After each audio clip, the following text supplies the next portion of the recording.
Assalamualaikum warahmatullahi wabarakatuh. Berjumpa kembali di channel Ardiko Ramos. Informasi kali ini untuk sahabat-sahabat honorer maupun yang sudah diterima menjadi P3K terkait dengan informasi terbaru isi dari RUU Sikdiknas yang kemungkinan besar sebentar lagi akan dibedah, dan ada beberapa poin berikut ini untuk ulasannya.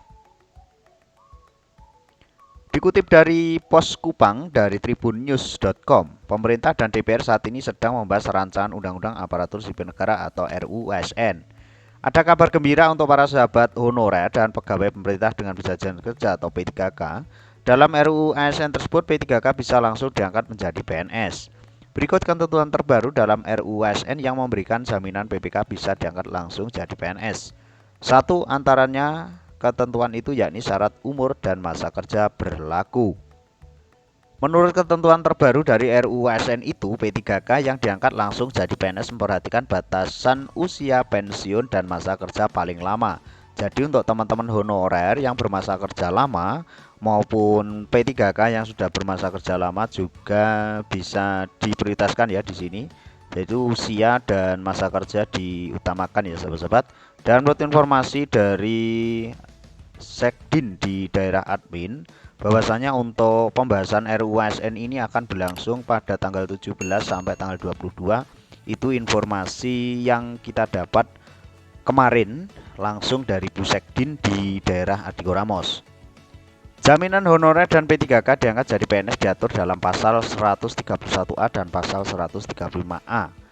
Pasal 131A berbunyi, pertama, tenaga honorer, pegawai tidak tetap, pegawai tetap non-PNS, dan tenaga kontrak yang bekerja terus-menerus dan diangkat berdasarkan surat keputusan yang dikeluarkan sampai dengan 15 Januari 2014 wajib diangkat menjadi PNS. Pengangkatan PNS dilakukan secara langsung dengan memperhatikan batasan usia pensiun. Yang kedua, pengangkatan PNS dasar pada seleksi administrasi berupa verifikasi dan validasi data surat keputusan pengangkatan. Untuk poin ini, bagi sahabat-sahabat yang masuk di tenaga honorer, pegawai tidak tetap, pegawai tetap non-PNS, dan tenaga kontrak yang bekerja terus-menerus ya. Jadi P3K di sini masuk di tenaga kontrak ini ya sahabat-sahabat. Untuk poin berikutnya, ketiga, pengangkatan PNS diprioritaskan bagi yang memiliki masa kerja paling lama dan bekerja pada bidang fungsional, administratif, dan pelayanan publik, yaitu pendidikan, kesehatan, penelitian, dan pertanian. Keempat, pengangkatan PNS dilakukan dengan mempertingkatkan masa kerja, gaji, ijazah pendidikan terakhir, dan tunjangan yang diperoleh sebelumnya. Yang kelima, tenaga honorer, pegawai tidak tetap, pegawai tetap non-PNS, dan tenaga kontrak diangkat menjadi PNS oleh pemerintah pusat. Yang keenam, tenaga honorer, pegawai tidak tetap, pegawai tetap non-PNS, dan berikutnya seperti tadi ya, harus membuat surat pernyataan ketidaksediaan untuk diangkat sebagai PNS. Jadi, keenam, tenaga honorer, pegawai tidak tetap, pegawai tetap non-PNS, dan tenaga kontrak yang tidak bersedia diangkat menjadi PNS harus membuat surat pernyataan ketidaksediaan untuk diangkat sebagai PNS.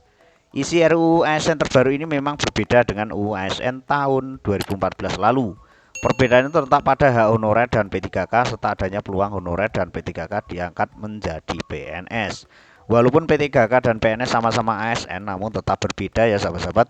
Karena untuk ASN P3K ini adalah ASN kontrak yang dikontrak sesuai dengan kebutuhan Pemda ataupun pemerintah pusat masing-masing.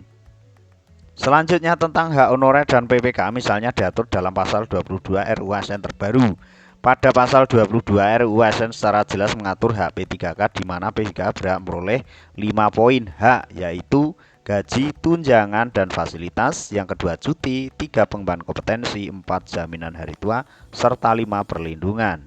Dalam pasal tersebut jelas ada tambahan hak bagi honorer dan P3K yakni jaminan hari tua atau JHT yang tidak diatur dalam Undang-Undang ASN nomor 5 tahun 2014. Semakin jelas ya sahabat-sahabat bahwasanya pemerintah memang ingin mensejahterakan bagi sahabat-sahabat honorer maupun P3K untuk bisa merasakan ataupun menjadi pegawai tetap. Selain itu dalam pasal 105 RUU ASN terbaru disebutkan P3K yang berhenti bekerja berhak atas jaminan hari tua atau JHT. JHT diberikan sebagai perlindungan berkesinambungan penghasilan hari tua. JHT PK mencakup JHT yang diberikan dalam program Jaminan Sosial Nasional dan jaminan lainnya yang diatur dalam ketentuan lebih lanjut dalam peraturan pemerintah. Selanjutnya isi dari pasal 135A, yaitu yang pertama, pengangkatan tenaga honorer, pegawai tidak tetap, pegawai tetap non PNS dan tenaga kontrak menjadi PNS dimulai 6 bulan dan paling lama 3 tahun setelah undang-undang diundangkan.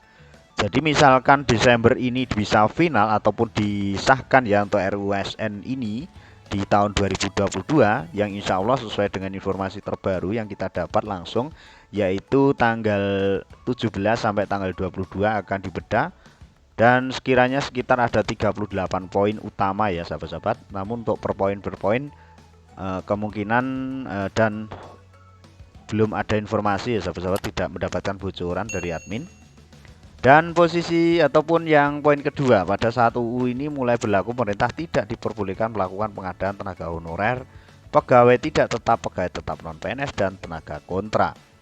Jadi isi dari pasal 135A itu ada 2 poin itu sahabat-sahabat, yang mengatur agar nantinya minimal atau dimulai 6 bulan dan paling lama 3 tahun setelah undang-undang ini diundangkan. Jadi nanti teman-teman jika disahkan Desember akan menjadi PNS paling cepat di bulan Juni ya sahabat-sahabat, bulan Juni tahun 2023 atau paling lama sampai tahun 2026.